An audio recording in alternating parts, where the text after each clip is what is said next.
অগাস্টকে ঘিরে ভয়াবহ ষড়যন্ত্র, ভারতে হাসিনার নেতৃত্বে গোপন বৈঠক ও প্রশিক্ষণ।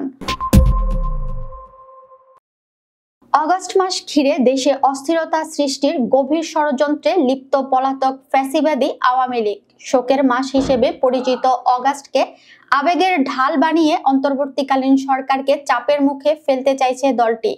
একাধিক গোয়েন্দা সংস্থার গোপন প্রতিবেদনে উঠে এসেছে, ভারতের মাটিতে বসে স্বৈরাচারী শেখ হাসিনা নিজে এই ষড়যন্ত্রের নেতৃত্ব দিচ্ছেন। সহযোগী হিসেবে আছেন পলাতক আমলা, সেনা পুলিশের সাবেক শীর্ষ কর্মকর্তা ও আওয়ামী দলের অনুগত ক্যাডাররা। প্রতিবেদন অনুযায়ী 5 অগাস্টের গণ অভ্যুত্থানের বর্ষপূর্তিকে কেন্দ্র করে কার্যত নিষিদ্ধ আওয়ামী লীগ একটি সহিংস পুনরুদ্ধার পরিকল্পনা বাস্তবায়নের চেষ্টা চালাচ্ছে। এই লক্ষ্যে দেশ জুড়ে চলছে ক্যাডার প্রশিক্ষণ। বসুন্ধরার একটি কনভেনশন হলে সম্প্রতি এক কর্মশালায় 4 শতাধিক কর্মীকে আধুনিক ধ্বংসাত্মক কৌশল শেখানো হয়েছে।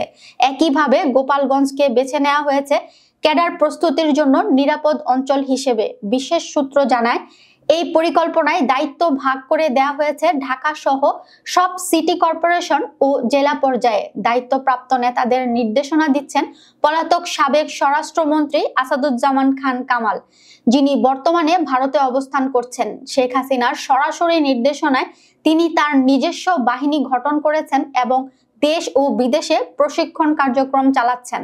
অপারেশনাল সহায়তার জন্য ভারতে আশ্রয় নেওয়া পুলিশের সাবেক অতিরিক্ত আইজিপি ও এসবির প্রধান মনিরুল ইসলাম ও সাবেক সেনা কর্মকর্তা লেফটেন্যান্ট জেনারেল মুজিবুর রহমান সক্রিয়ভাবে কাজ করছেন। তারা দিল্লিতে বসে ভারতের গোয়েন্দা সংস্থা র এর সঙ্গে সমন্বয় করে নাশকতার পরিকল্পনা সাজাচ্ছেন।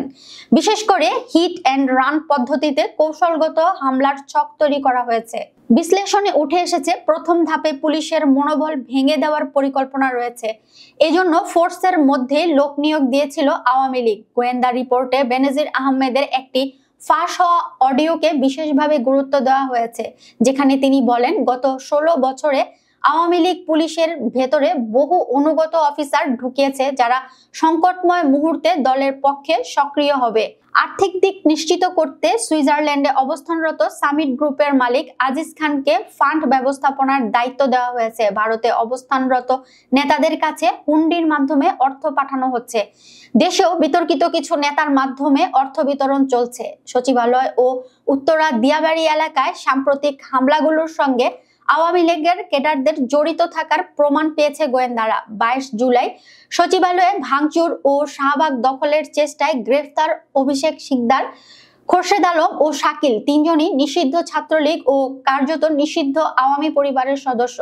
সচিবালয়ে হামলার ঘটনায় গ্রেফতার ব্যক্তিদের সঙ্গে গোপালগঞ্জ ছাত্রলীগের সম্পৃক্ততা পাওয়া গেছে। নাশকতার অংশ হিসেবে সোশ্যাল মিডিয়া ও অচেনা অ্যাপে যোগাযোগ চালানো হচ্ছে। তবে এসব পরিকল্পনার বিষয়ে অবগত এবং প্রস্তুত রয়েছে বলে জানিয়েছেন আইন শৃঙ্খলা রক্ষাকারী বাহিনী। তারা জানিয়েছেন, দেশবিরোধী যে কোনো ষড়যন্ত্র প্রতিহত করতে সর্বাত্মক প্রস্তুতি রয়েছে। অপরাধীরা যেখানেই থাকুক না কেন আইনের আওতায় আনা হবে।